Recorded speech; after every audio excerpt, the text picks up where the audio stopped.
¿Cómo están? Hoy quería compartir con ustedes algunas reflexiones basadas en la famosa novela de Dostoyevsky, publicada en los años 60 del siglo XIX en San Petersburgo, Rusia, titulada Crimen y Castigo. Se trata de un crimen realizado por un estudiante de Derecho en la ciudad de San Petersburgo que, para obtener dinero, asesina a una usurera, es decir, a una prestamista, a una mujer que hacía lo que en aquella época era habitual y que hoy también existe, el tomar objetos valiosos como garantía de algunos préstamos de dinero, y en caso de que el deudor no pagase a tiempo los intereses y el capital, esta mujer, de nombre Aliona, se quedaba con esa pieza de valor, que podía ser algún objeto de metal precioso o algún objeto de arte, lo que sea, ¿no? Bien. Entonces, Crimen y Castigo de Dostoyevsky tiene como un protagonista principal que es Rodion Raskolnikov, que es este estudiante y que nos va a servir a nosotros como guía para no perdernos en la selva de personajes que van apareciendo y desapareciendo en esta novela, ya que, como suele suceder en las novelas de este autor y de otros autores, abundan las figuras de todo tipo, personajes. Dostoyevsky es un hombre de una enorme imaginación, de una gran creatividad, y por eso no ahorra en ese sentido esfuerzo y recursos para darle a la novela una dimensión muy, muy rica, ¿no? Mucha riqueza de caracteres, etc. Y entonces vamos a seguir un poco la biografía de Rodion, y a medida que él se vaya encontrando con otras personas, vamos a ir siguiéndolo en esos encuentros, ¿no?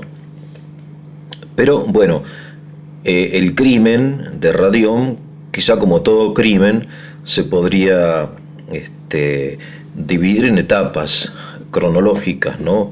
La preparación del crimen, de eso voy a hablar ahora, después la ejecución del crimen, después el castigo del crimen y después la redención. El título de la novela, Crimen y Castigo, hace referencia a estos dos momentos principales, ¿no? Pero también trata acerca del primer momento, que es la preparación, las circunstancias, ¿no?, del crimen, y después el último, que quizás sea el más rico, al menos en el sentido religioso, que es la redención, que es algo quizá específico de un escritor cristiano, porque en los detectives que nosotros vemos, ¿no?, en la televisión y en Netflix, qué sé yo, o leemos, el castigo es el momento culminante donde se restablece la justicia, ¿no? Gracias al castigo se restablece la justicia que fue rota a causa del crimen. En cambio, en Dostoyevsky hay algo más allá del castigo, que es la redención. O sea, él permanece inquieto, como posee conciencia cristiana, ¿no?, porque dice, bueno, el castigo sí, pero tiene que haber algo más, la redención. Esto es algo que inquieta a este autor. Esto es literatura, y es importante aclararlo porque no es ni la Sagrada Escritura, ni son los grandes santos padres de la Iglesia. Es literatura que plantea problemas y muchas veces no le da respuestas, ¿no?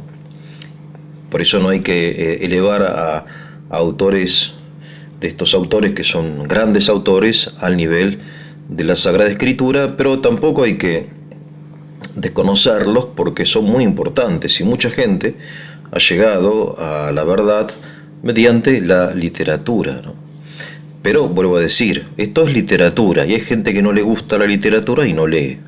Y bueno, no pasa nada, ¿no? Pero bueno, a los que nos gusta este tipo de cosas, que están llenas de arte y de creatividad y muy sugestivas, que plantean problemas con el idioma nuestro, ¿no? Moderno, nos interesa realmente, nos interesa y un poco nos metemos de lleno, de cabeza, en esta historia, ¿no? Como anécdota, yo viví algunos años muy cerca de la casa donde, según la novela, vivió Radión Raskolnikov, porque Dostoyevsky describe los edificios de San Petersburgo y Radión, que es este joven estudiante, ¿no? Que es un personaje ficticio de la novela, pero Dostoyevsky coloca a este personaje ficticio en un lugar real, hasta cuenta los escalones, y en la novela está, no, ahora no me acuerdo cuántos escalones eran, hasta llegar a la guardilla, ¿no? Esa pequeña habitación que era, dice el autor, una habitación o un placard, ¿no? Un ropero de tan chica que era. Bueno, y ese es un lugar de peregrinación, digamos, de todos los amantes de este gran autor y también de todos los fanáticos de Radión, ¿no? Y uno cuando llega a la habitación de Radión está lleno de grafitis escritos así con pintura, con lápiz. Grande Radión, te bancamos, ¿no? En ruso. Bueno, porque mató a la usurera, ¿no? Pobre usurera, esa hacía su trabajo. No hacía nada que no hagan hoy los bancos, ¿no? O lo que, es decir, la usura, el capitalismo es así. Se pobre vieja que Dostoyevsky la describe en términos muy negativos, porque siempre en el arte, obviamente, el aspecto físico es un reflejo del alma. Entonces él la describe con sus arrugas, con su palidez, con su pelo grasoso, con su ropa, etcétera. O sea, para provocar que la imagen de esta Aliona, que es la usurera, provoque rechazo, provoque asco, ¿no?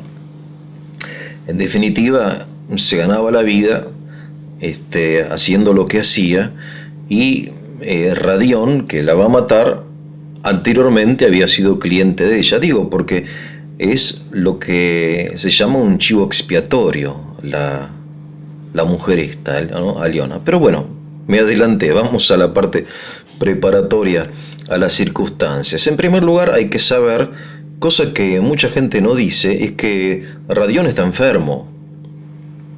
Recientemente yo leí un artículo de una psicóloga rusa acerca de esto, ¿no? Tratando de preparar estas charlas, ¿no? Aquí en el Tesoro de la Isla, y esta psicóloga acentuaba esta paradoja de que los grandes comentaristas de Dostoyevsky desconozcan esto tan obvio de que Radión es un enfermo. Ella dice que es esquizofrénico. A mí me parece que es un maníaco depresivo, ¿no? En fin, en la época de Dostoyevsky aún no estaban clasificadas las enfermedades mentales, ¿no? Todavía no había llegado este progreso en la ciencia de la psicología y de la psiquiatría. Pero ciertamente Dostoyevsky describe a una persona enferma por los síntomas. ¿Cuáles son los síntomas de Radión? Bueno, es una persona que pasa días tirado en la cama, pensando. Pero no está pensando, está divagando. Porque el pensamiento tiene un principio y un medio y un fin, ¿no? En cambio, el divague es una cosa circular, son ideas obsesivas, ¿no? Lo que se llama. Entonces, la idea obsesiva de Radión no es una, si son muchas, son varias, no muchas, en realidad algunas pocas. Es la idea de mejorar su situación económica, de transgredir la ley moral, de matar la Aliona, ¿no? O sea, él va empezando a tener esos pensamientos obsesivos de que tiene que matar a esta mujer. Es un hombre absolutamente dejado, que anda sucio, notablemente sucio, que no come, que no se cuida, que no trabaja, que está aislado de la sociedad, que no tiene amigos, irritable, antisocial, en fin, tiene las características de una persona con problemas mentales, con graves problemas mentales, ¿no?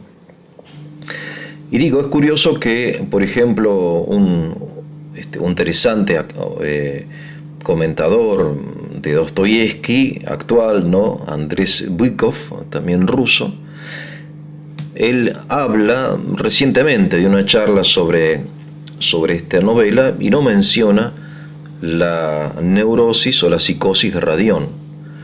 ¿Y por qué? Y porque consideran ellos que Dostoyevsky es un escritor espiritual, un escritor cristiano.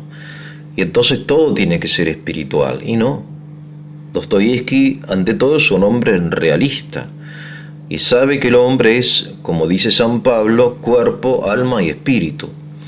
Y Radión, aparte del espíritu, tiene un alma enferma, es decir, una mente enferma, ¿no? Que esa mente enferma sea determinante, no, obviamente que no es determinante, y en eso se equivoca esta psicóloga que yo estaba también leyendo, claro, porque como psicóloga ella ve solamente el aspecto psicológico, ¿no? Como dice el refrán, el que es bueno con los clavos, no, perdón, es que el que es bueno con el martillo, en toda parte ve clavos, ¿no? Entonces ella deja de lado en su ponencia acerca de esta novela otros aspectos que son aún más importantes, como aquellos, los espiritualistas, dejan de lado el aspecto psiquiátrico, psicológico, o los materialistas dejan, porque hay un comentario muy fuerte, ¿no?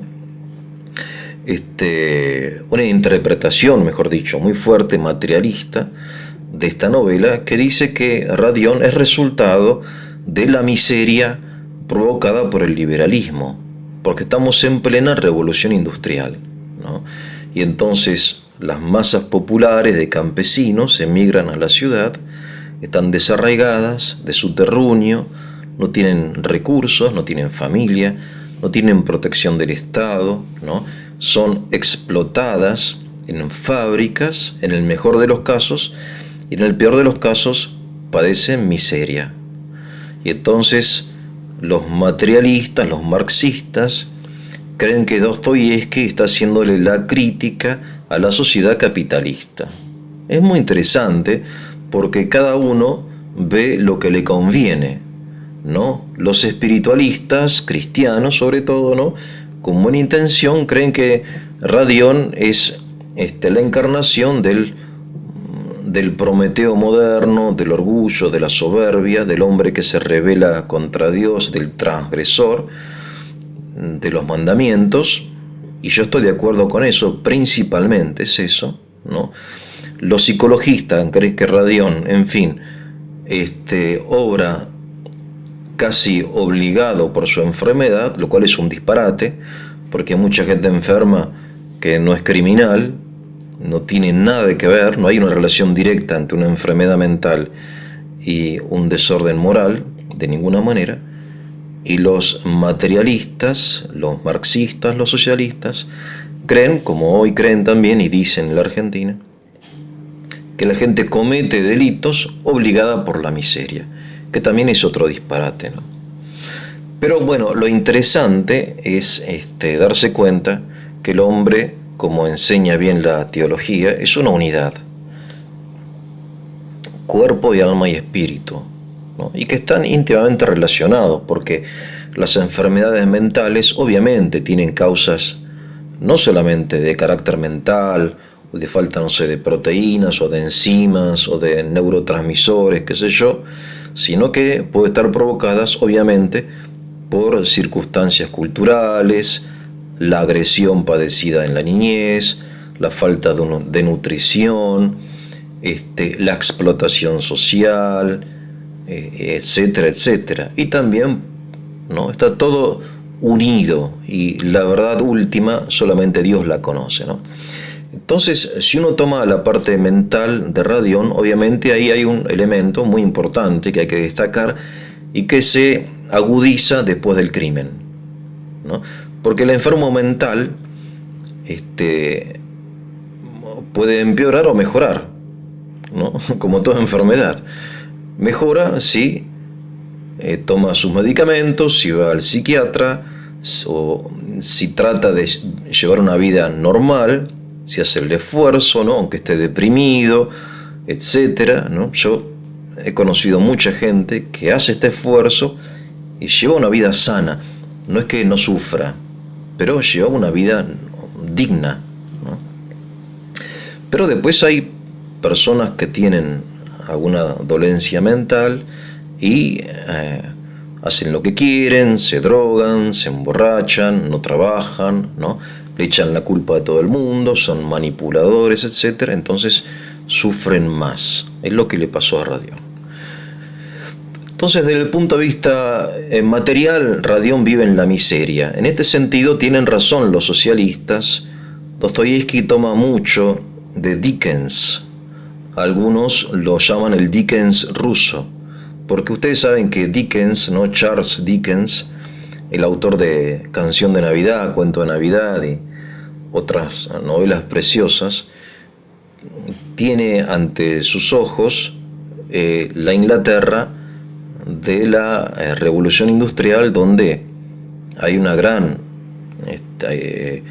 injusticia, hay una gran desigualdad social, ¿no? Grandes masas, esa Londres sórdida, sucia, llena de borrachines, de prostitutas, de vagos, de miseria, que se ve en algunas películas, se pueden llegar a ver, ¿no? Bueno, lo mismo sucede en San Petersburgo, que es una gran ciudad también que está sufriendo o pasando la revolución industrial. Eso no significa que no haya gente que está bien. Hay mucha gente que está bien, incluso gente pobre, ¿no? Que trabaja, y hay una cantidad enorme de figuras así muy positivas de segundo orden en la novela, pero que dan a entender que aún en aquella época la gente podía ser feliz. Trabajando mucho, quizá no eran millonarios, no eran ricos, pero eran felices. Pero el caso de Radión, como de muchos otros, es el caso de la persona que cae en la miseria. Como el caso del borracho que él se encuentra en la primera parte de la novela, un tal Mermeladov, que este borracho le explica algo que la tradición cristiana conocía, que era la diferencia entre pobreza y miseria. Hay una pobreza, o la pobreza, que es la condición normal del hombre hasta hace muy pocos años. Era una pobreza digna. Se podía ser feliz, estar muy bien, vivir una vida alegre en la pobreza. La pobreza era la carencia de recursos superficiales hasta convenientes. Solamente la gente tenía lo necesario para vivir. Eso era la pobreza, y estaba en directa dependencia con el ciclo de la naturaleza, ¿no? Con la cosecha, etc. La gente tenía lo necesario para vivir en sentido material, carecía de lo conveniente y mucho más de lo superfluo. No tenía nada superfluo. Pero, vuelvo a repetir, en esa pobreza se podía vivir muy bien. Como muchos de nosotros lo sabemos, por experiencia quizá no personal, pero sí de nuestros padres o abuelos, o también por nuestra pobreza personal, ¿no? Perdón, nuestra experiencia personal. En Argentina hay mucha gente que tiene una hermosa vida y es pobre. Tiene lo necesario, no menos. Cuando uno tiene menos de lo necesario, cuando uno carece hasta de lo necesario, eso se llama miseria. Y en la tradición cristiana se dice, ¿no? Y es lo que dice Mermeladov, que la pobreza no es un vicio, pero que la miseria sí es un vicio, que no se puede vivir bien en la miseria. Cuando uno no tiene nada, no tiene a dónde ir, dice Mermelada. No, yo no tengo a dónde ir, no tengo un centavo ni forma de conseguirlo, porque no tengo trabajo ni me lo van a dar, porque soy alcohólico. ¿No? Él es alcohólico, había sido funcionario y lo echan de la función pública por razón de su alcoholismo. Pero bueno, tiene tres hijos huérfanos, que son huérfanos de madre. Él está casado de nuevo, tiene una hija mayor, que es Sonia, una mujer que tiene tuberculosis y que está muriendo. Y él dice, no tengo a dónde ir. No existía obviamente en aquella época la seguridad social, ¿no? O sea, la actividad social la hacía la iglesia, era voluntario, lo hacía la gente buena, como también lo hace hoy, pero no había estructuras estatales que remediaban estas situaciones como en principio en los países civilizados existen hoy, ¿no? Donde hay seguro de desempleo o casas para niños, para huérfanos, etc. En aquella época no existía.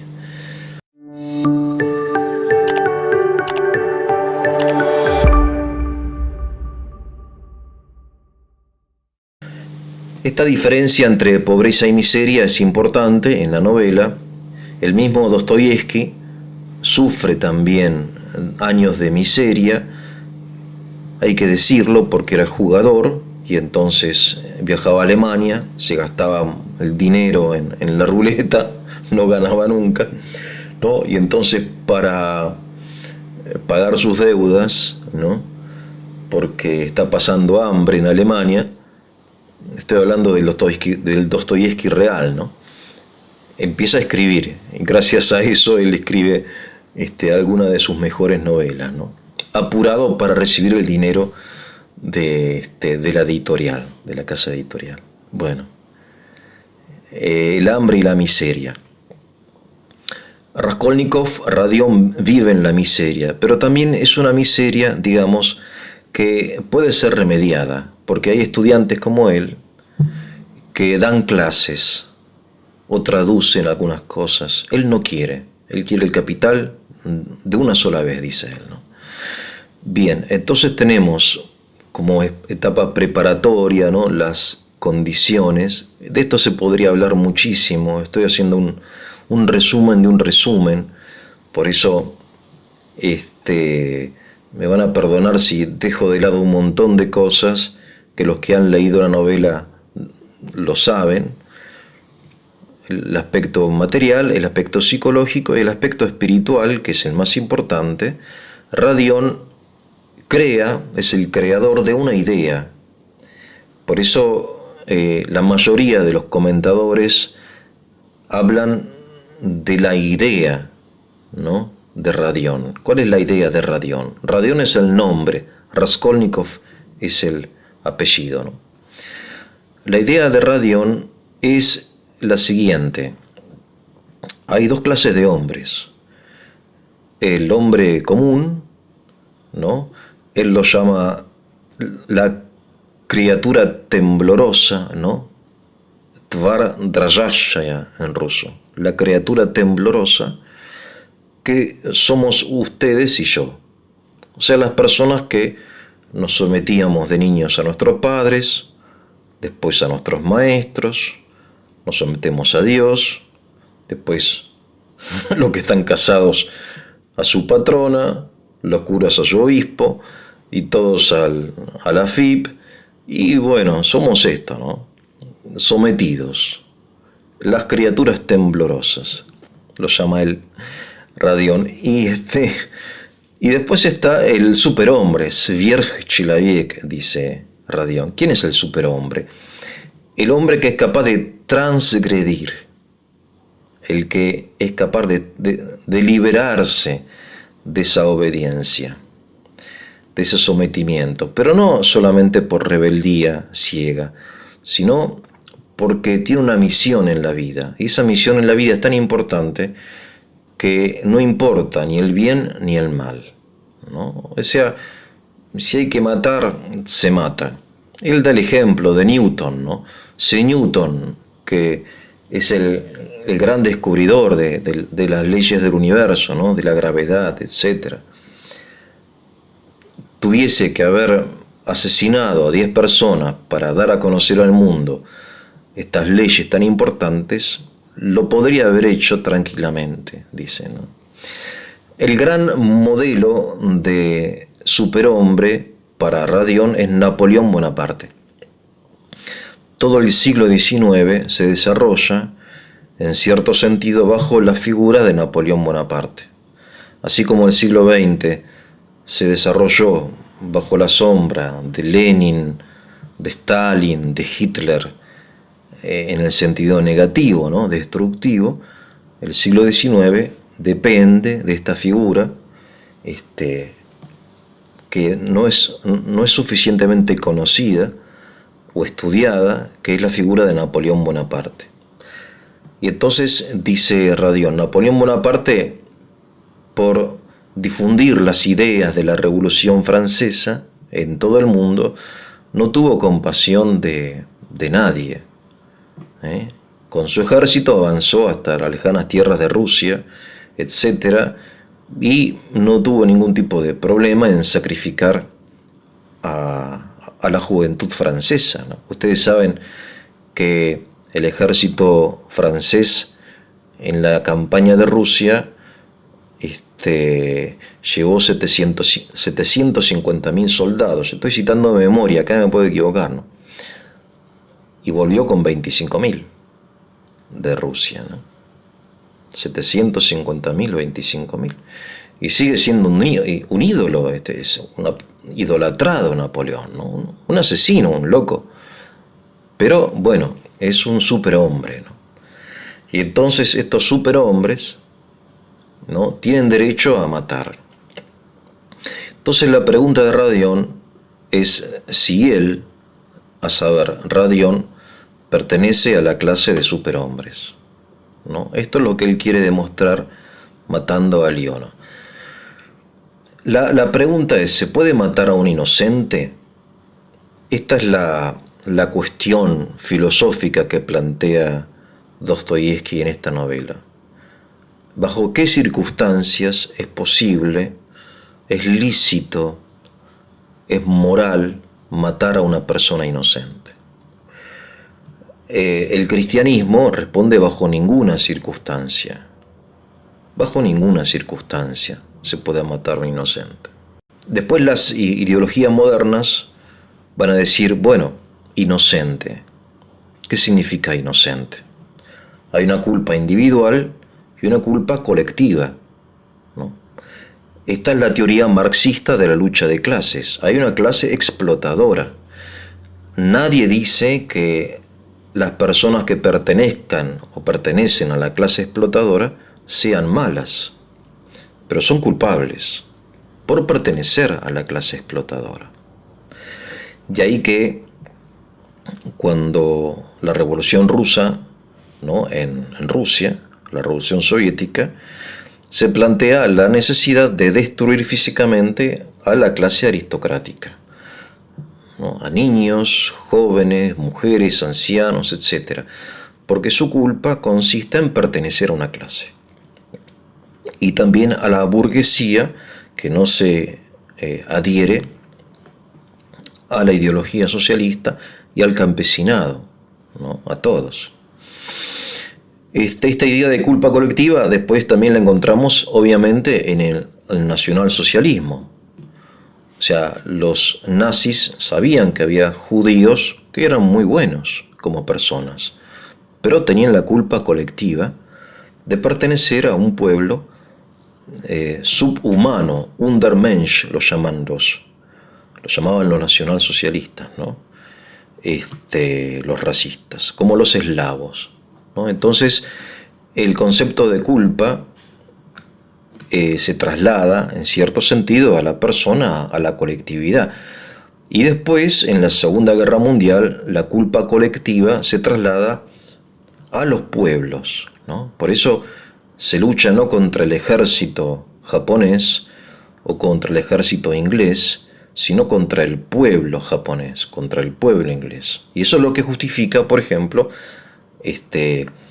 las bombas atómicas o los bombardeos en Alemania o en Londres o la matanza de civiles que son comunes, ¿no?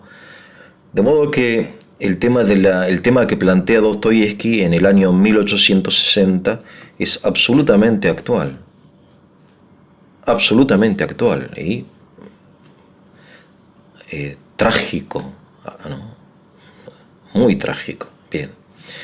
Entonces, el Radión, en cambio, tiene otra teoría. No parte de la inocencia o culpabilidad de la persona a matar, ¿no? Porque obviamente un tipo que entra en tu casa y viene a matarte, vos lo podés matar.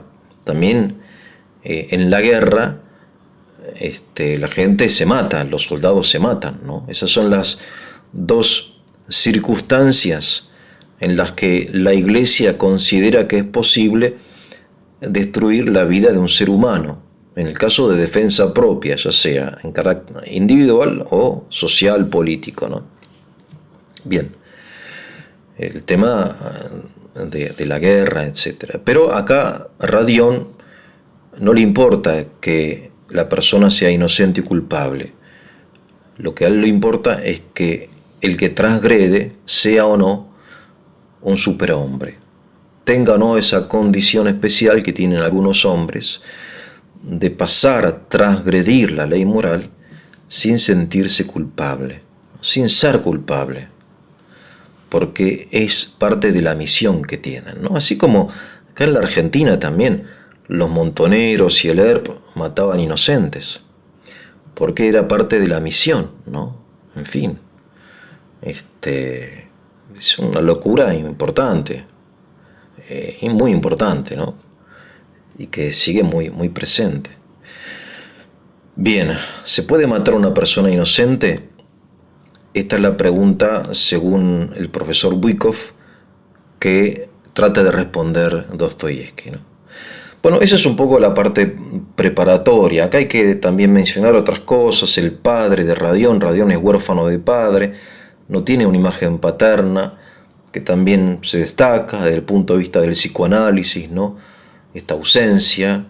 La madre está lejos, es una mujer débil, sin carácter, o sea, no tiene ninguna referencia que pueda ayudarlo, nadie que le diga, mira, Radión, estás enfermo, tiene un amigo, pero ya el amigo es incapaz de influir en él, ¿no? Razumijin, porque Radión por su propia enfermedad se encierra, etc. Vamos al segundo punto porque el tema es largo y no quiero hacerla tan larga.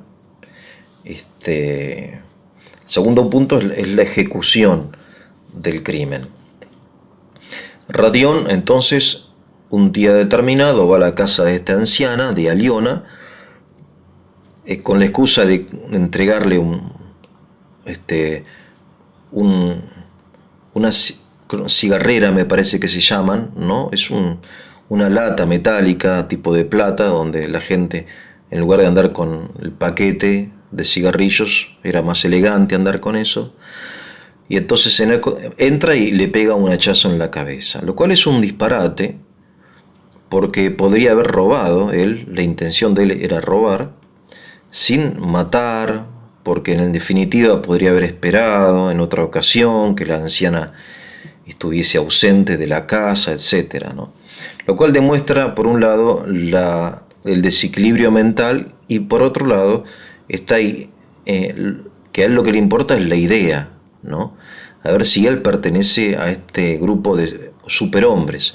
Pero obviamente es una idea de carácter obsesivo. Acá es una idea no solamente enferma en su contenido, sino enferma en cuanto que el sujeto portador de esa idea solamente puede ser un enfermo, ¿no? Un tipo absolutamente fuera de la realidad, un enfermo mental, ¿no? Entonces, ¿hasta qué punto es ideológico? ¿Hasta qué punto es psicológico, psiquiátrico? Es muy difícil determinarlo.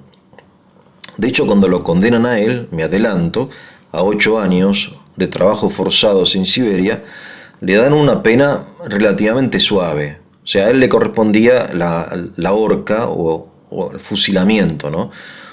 Por la pena capital, ¿no? La pena de muerte. Pero el jurado, teniendo en cuenta estas circunstancias de miseria material y de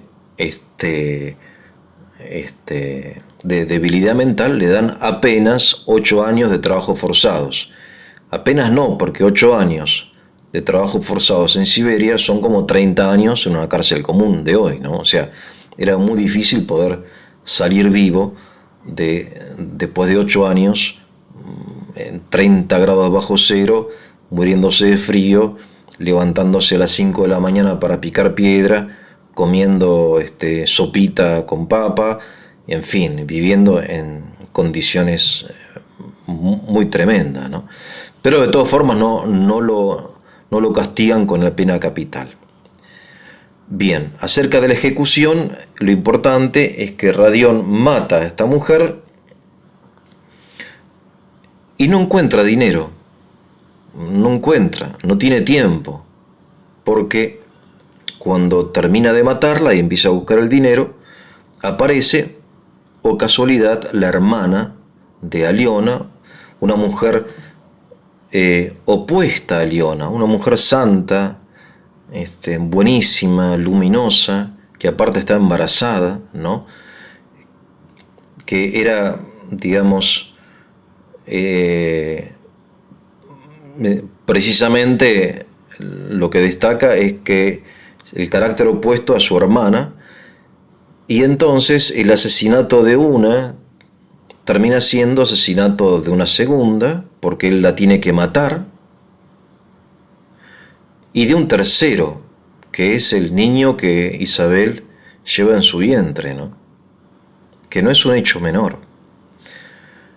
De modo que ya no se trata de una, sino de tres, y después será un cuarto, que va a ser la madre de Radión, porque Radión todo lo que hace aparentemente lo hace para ayudar a su familia, a su mamá, que también está en la miseria, a su hermana, que en fin está por contraer un matrimonio con un cretino, pero por razones económicas.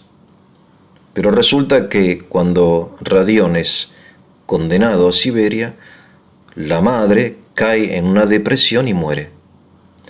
Esto quiere decir que cuando uno entra en la lógica del mal, no sabe cómo empieza, pero no sabe cómo termina.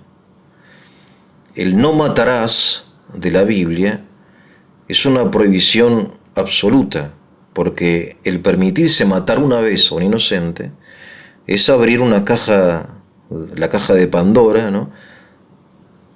Que empiezan a salir inesperadas alimañas, ¿no? De hecho, hay un momento, él dice, esto es una cuestión de aritmética, mato a uno y salvo a 100, porque Aliona debe tener como 3.000 rublos, que era mucha plata, habrán sido, no sé, $10.000 en nuestra época, y que con esos 3.000 rublos puedo hacer esto, que yo salvar a fulano.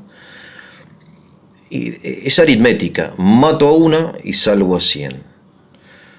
Pero cuando él mata a uno, en realidad no puede detenerse y la lógica lo lleva a matar a un segundo y a un tercero, ¿no? Y a un cuarto. Esto es muy importante porque yo recuerdo estudiando el tema histórico de Rusia, ¿no? De la revolución, que siempre me interesó. Los soviéticos, los revolucionarios, pensaban que había que cortar más o menos 5.000, 10.000 cabezas en Rusia. O sea, para que se instale la dictadura del proletariado en una nación de 150 millones de habitantes, más o menos 5.000 entre aristócratas, generales, algunos diplomáticos, algunos burgueses, algunos banqueros, bueno, 5.000, 10.000 personas, le cortamos la cabeza a estos y ya está, ¿no? Bueno, Cuando Alexander Solzhenitsyn en los años 70 y 80 estudia la historia de la revolución y sus consecuencias, llega a la conclusión de que las víctimas de la revolución rusa ascienden a 66 millones de personas, sin contar las víctimas de la Segunda Guerra Mundial, ¿no? Que son 22 millones de rusos, solamente rusos 22 millones. Pero de la revolución propiamente, ¿no? Del golpe de Estado soviético, 66 millones. Quiere decir que el cálculo de estos bien intencionados, de 5.000, 10.000, en fin, oligarcas, terminó siendo 66 millones. Porque es la lógica, es la lógica del mal, la lógica del pecado, ¿no?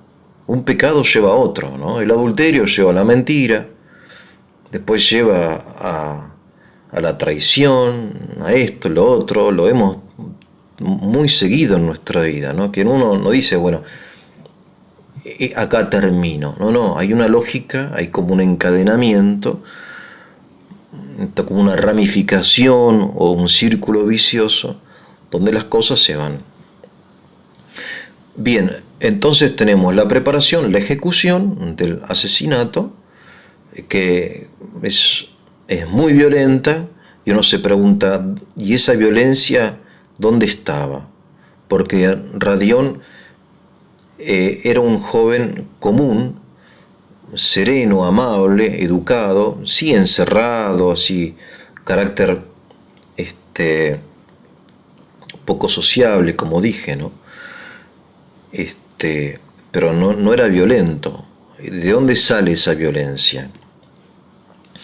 Hay un hecho interesante, que un sueño, Dostoyevski utiliza mucho los sueños en sus novelas, ¿no? Y eso creo que está rescatado por el psicoanálisis, que Dostoyevski es estudiado precisamente en la escuela psicoanalítica por la importancia de los sueños en su obra. Y Radión tiene 6 sueños, según algunos, ¿no? En esta novela, 6 sueños. Y uno de sus sueños, de Radión, él se ve siendo niño, a los 10 años de edad, u 8, no recuerdo, está con su padre en una calle, y hay un paisano que está cargando bolsas, no sé si de cebada o de grano, qué sé yo, en un carro tirado por un caballo viejo, ¿no? Por el caballo de siempre del paisano. Y carga tanto el carro que el caballo no puede avanzar, ¿no? Claro, es un caballo viejo que ya cumplió su ciclo, digamos, de trabajo, y aparte que el carro está cargado, el paisano está medio borracho, lo sobrecargó, y el paisano, en lugar de aliviar la carga, explota y empieza a azotarlo al caballo. Y lo azota, y lo azota, y lo azota. Sale en ese momento, ¿no? Los que escuchan los gemidos de la bestia, salen del bar otros paisanos, y en lugar de detenerlo a este viejo, ¿no? Empiezan a reírse. Un aquelarre, ¿no? Una situación grotesca, inhumana, violenta, brutal, de tipos riéndose de cómo un hombre está matando un caballo, a su propio caballo, ¿no? Y Radión quiere ir a rescatar al caballo, porque ese es el auténtico Radión. Un autor polaco que estudia esta novela dice: hay 2 Radión, el Radión irracional, que es el bueno, es interesante esto, ¿no? El impulsivo, el que sigue los impulsos de su corazón, que es ese niño que sale a la defensa del pobre animal, y el Radión racional o racionalista, que está intoxicado con estas ideas estúpidas del superhombre, etc., ¿no? Entonces, cuando Radión se deja llevar por su corazón, es bueno y humilde. Cuando Radión se deja llevar por su razón fría, es orgulloso y cruel, ¿no? Es muy interesante esta interpretación de los dos radión, ¿no? Como ven, acá hay mucho para reflexionar, para estudiar. Yo ahora voy a dejar de grabar porque ya estamos en 45 minutos y después haré una segunda parte acerca de las etapas, los dos momentos que quedan de esta novela, que es el castigo y la redención. Que tengan un buen día.